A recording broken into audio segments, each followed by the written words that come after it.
محفوظ ہوگا. یہ دوسرا امر ہو گیا. تیسرا آخری امر بتا رہا ہوں کہ جس کی وجہ سے ہمارا ایمان محفوظ ہوگا. میرے بھائیو معزز سامعین، ہمیں ایمان ملا ہے مسجد سے، ہمیں ایمان ملا ہے مدرسے سے، ہمیں ایمان ملا ہے علماء سے. ہمیں اللہ سے کس نے متعارف کرایا؟ علماء نے متعارف کرایا. ہم بالکل چھوٹے تھے، ابھی ہم پیدا ہی ہو چکے تھے کہ مولانا صاحب نے ہمارے دائیں کان میں اذان دے دی اور بائیں کان میں اقامت کہہ دی، اور ہمیں ہمارے دل و دماغ میں اللہ رب العزت کی توحید اور رسول اللہ صلی اللہ علیہ وسلم کی رسالت کا بیج بو دیا. شروع سے علماء سے ہمیں ایمان ملا ہے، مسجد اور مدرسے سے ہمیں ایمان ملا ہے. تو جہاں سے ہمیں ایمان ملا ہے وہاں کے ساتھ ہم اپنا تعلق مضبوط بنائیں، ہمارا ایمان محفوظ ہوگا. اگر ہم مسجد سے کٹ گئے، مدرسے سے کٹ گئے، علماء سے کٹ گئے، تو یقین کریں اپنا ایمان نہیں بچا سکیں گے، اپنا ایمان نہیں بچا سکیں گے. آج کل اس پرفتن دور میں فتنے اتنے زوروں پر ہیں، شیطان اور شیطان کے ایجنٹ دن رات ایک کر کے لگے ہوئے ہیں لوگوں کے دل و دماغ میں اسلام کے بارے میں، قرآن کے بارے میں، رسول اللہ صلی اللہ علیہ وسلم کے بارے میں شکوک و شبہات ڈال رہے ہوتے ہیں اور لوگ گمراہ ہو رہے ہوتے ہیں. ہمیں جہاں سے ایمان ملا ہے وہاں سے رابطہ رکھتے ہوئے ہم اپنا ایمان بچا سکیں گے. لیکن افسوس سے کہنا پڑتا ہے کہ لوگوں کو ایک منظم منصوبے کے تحت، ایک مضبوط سازش کے تحت لوگوں کو مدرسے سے بدگمان کیا جا رہا ہے، مسجد سے دور کیا جا رہا ہے، علماء سے بدگمان کیا جا رہا ہے، اور کافی حد تک وہ سلسلہ کامیاب نظر آتا ہے. ایک وقت تھا کہ لوگ اہل علم حضرات پر آنکھیں بند کر کے اعتماد کرتے تھے، مدرسے اور مسجد کی خاطر سب کچھ قربان کرنے کے لیے تیار تھے. آج وہی لوگ یہی کہتے ہوئے نظر آتے ہیں کہ مدرسے کی کیا خدمات ہیں، مدرسہ تو معاشرے پر بوجھ بنا ہوا ہے، اور مسجد کی کیا ضرورت ہے، اور مولویوں کا کیا کردار ہے. یہی باتیں کہتے ہوئے نظر آ رہے ہیں. میرے بھائیو، علماء کا معاشرے میں کیا کردار ہے، مدرسے کا ہمارے ایمان کی حفاظت میں کیا کردار ہے، مسجد کی اہمیت اور ضرورت کیا ہے، یہ مستقل ایک موضوع ہے جس پر کم از کم 1 گھنٹہ گفتگو کرنی چاہیے. لیکن اتنی سی بات میں عرض کروں کہ اگر ہم مدرسے سے کٹ گئے، ہم علماء سے بدگمان ہو گئے، ہم مسجد سے دور ہو گئے، تو پھر نہ ہمارے پاس اتنا علم ہے، نہ ہمارے پاس اتنی فہم ہے کہ ہم ان فتنوں سے اپنے آپ کو بچا سکیں.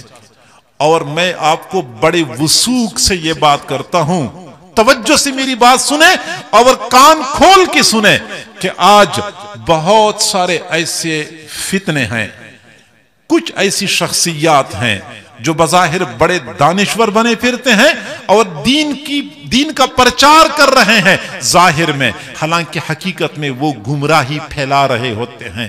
اور ان حضرات کو پہچاننے کا میں آسان طریقہ بتاؤں، آسان طریقہ یہ ہے کہ وہ بندے کو علماء سے بدگمان کریں گے، وہ بندے کو مسجد اور مدرسے سے بدگمان کریں گے. جب بھی کوئی بندہ دین کی بات کرے اور آپ کو علماء سے بدگمان کرے تو سمجھنا چاہیے کہ یہ مجھے گمراہی کی طرف لے جا رہا ہے. بے شک وہ کوئی انجینئر ہو، بے شک وہ کوئی ڈاکٹر ہو، بے شک وہ کوئی پروفیسر ہو، بے شک وہ کوئی پیر ہو. معذرت کے ساتھ عرض کروں، بہت سارے پیر حضرات بھی ایسے ہوتے ہیں کہ وہ کہتے ہیں علماء کے قریب نہ جاؤ، مولویوں کے قریب نہ جاؤ.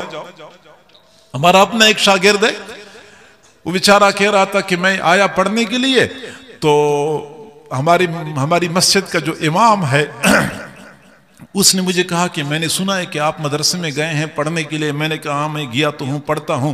تو کہنے لگا بیٹا بس آپ کوشش کریں، قرآن پڑھ لیں، ناظرہ اچھی طرح سیکھ لیں، اور ضروری مسائل، یہ وضو کے مسائل اور جنازے کے مسائل اور نماز کے مسائل سیکھ لیں، اور زیادہ نہ پڑھیں، کیونکہ جو زیادہ پڑھتا ہے وہ وہابی بن جاتا ہے. جو زیادہ پڑھتے اس کو بھی پتا ہے کہ جو زیادہ علم حاصل کرتے ہیں وہابی بن جاتے ہیں، تو علم سے دور رکھتے ہیں، مدرسے سے دور رکھتے ہیں، مسجد سے دور رکھتے ہیں۔ جو بھی بندہ آپ کو کہے کہ علماء کے پاس نہ جائیں، مدرسے میں نہ جائیں، مسجد میں نہ جائیں، اور علماء سے بدگمان کرے، تو بس یہ پہچان ہے، سمجھ لیں کہ یہ بندہ مجھے سیدھے راستے پہ لے جانا ہی نہیں چاہتا۔ اور ان لوگوں کو پتا ہے کہ جب تک ان لوگوں کا تعلق مدرسے کے ساتھ ہے تب تک یہ ہماری مٹھی میں نہیں آئیں گے، تب تک ہمارے قابو میں نہیں آئیں گے۔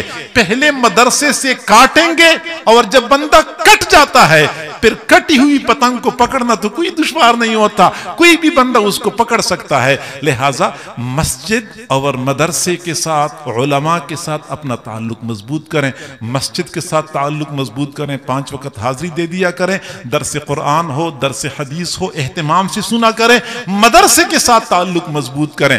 ایک طریقہ تو یہ ہے کہ اپنی اولاد کو مدرسے میں بھیجیں، دوسرا خود مدرسے میں آئیں، مدرسے کا نظام دیکھیں، مدرسے کے بارے میں جو آپ کو شکوک و شبہات میں ڈالا گیا ہے ان اندھیروں سے نکلیں، مدرسے کا نظام خود دیکھیں، اب بہت سارے شکوک و شبہات خود ختم ہو جائیں گے، پروپیگنڈا خود ختم ہو جائے گا اگر ہم نے مدارس کے ساتھ فاصلہ ختم کر دیا، دوری ختم کر دی۔ مدرسے میں آئیں، اور جب مدرسے میں ہم آئیں تو پھر دیکھا کریں کہ یہ علماء کرام محدود وسائل کے ساتھ کتنا بڑا کام سر انجام دے رہے ہیں، بندہ حیران ہو جاتا ہے۔ یہ جو ہمارے علماء یہ اس وقت فارغ ہو چکے ہیں آخری سال سے، اسی طریقے سے بنات کے مدرسے میں بھی ہماری بچیاں علم حاصل کر کے فارغ ہو چکی ہوں گی، تو سمجھنا چاہیے کہ یہ جو درجہ طلباء اور طالبات پڑھ لیتے ہیں تو حکومت یہ کہتی ہے کہ یہ ایم اے کے برابر ہے، انہیں 16 جماعت کی تعلیم کے برابر ان کی تعلیم ہے۔ یہ وہ کہتے ہیں، میں تو نہیں کہتا، میں تو کہتا ہوں کہ ہمارا درجہ اولا کا طالب علم اور تمہارا ایم اے کا طالب علم پھر بھی ہمارا طالب علم بلند و بالا ہے۔ وہ یہ مانتے ہیں کہ آپ کے یہ طلباء ہماری یونیورسٹی کے ایم اے کے طلباء کے برابر ہیں، وہ مانتے ہیں۔ اب جو بندہ یونیورسٹی میں پڑھتا ہے، طلباء پڑھتے ہیں، والدین کا سرمایہ خرچ ہوتا ہے، قوم کا بجٹ خرچ ہوتا ہے، کتنے وسائل ایک لڑکے پر استعمال ہوتے ہیں، انہیں انسانی عقل حیران رہ جاتی ہے۔ اگر ہاسٹل میں رہتے ہیں تو ہاسٹل کے خرچے الگ ہوتے ہیں، امتحانات کے خرچے الگ ہوتے ہیں، ٹرانسپورٹ کے خرچے الگ ہوتے ہیں، تعلیم کے خرچے الگ ہوتے ہیں، ٹیوشنوں کے خرچے الگ ہوتے ہیں، اور مدارس میں اتنے محدود وسائل کے ساتھ اتنا بڑا کام کیا جاتا ہے کہ انسانی عقل دنگ رہ جاتی ہے۔ اور اس کی باوجود پھر ہم یہ کہتے ہیں کہ مدارس کا کردار کیا ہے، تو میرے بھائیوں پھر مدارس کے ساتھ تعاون بھی ہم نے کرنا ہے۔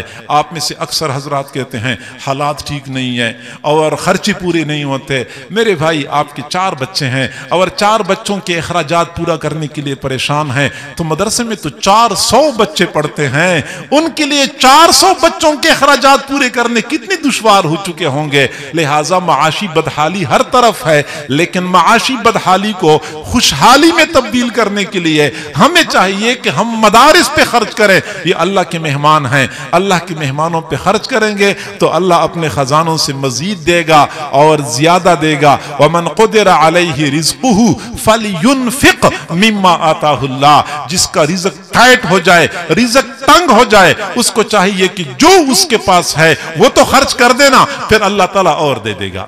تو لہٰذا معاشی بدحالی کے ان ایام میں ہمیں چاہیے کہ مدارس کے اوپر خرچ کریں اور کھل کے خرچ کریں، پھر آپ دیکھیں گے معاشی خوشحالی بھی آ جائے گی، ہمارے حالات اچھے ہو جائیں گے۔ ایک تو مدارس کے ساتھ یوں تعلق رکھنا ہوتا ہے، علماء کے ساتھ بھی ہم اپنا تعلق مضبوط کریں، ہمارا ایمان محفوظ ہو جائے گا۔ علماء کے ساتھ تعلق کس طرح مضبوط کرنا ہوتا ہے؟ ایک تو ہمیں چاہیے کہ دین کے حوالے سے کسی پروفیسر، کسی انجینئر، کسی ڈاکٹر کی بات پہ اعتماد کرنے سے پہلے ایک مرتبہ کسی عالم، کسی مستند مفتی سے پوچھ تو لیں کہ فلاں بندے نے یہ بات کی ہے، یہ بات کس طرح ہے، پھر آپ کی اوپر حقیقت کھل جائے گی کہ ان بوریا نشین علماء کے پاس علم کتنا ہے اور ان کا معیار کیا ہے اور ڈاکٹر اور پروفیسر کا معیار کیا ہے۔ ایک تو یہ کام کر لیا کریں، ان علماء کی تعظیم اور احترام کریں، ان علماء کو محبت کی نگاہ سے دیکھیں۔ میرے بھائیو، ایک مرتبہ کسی عالم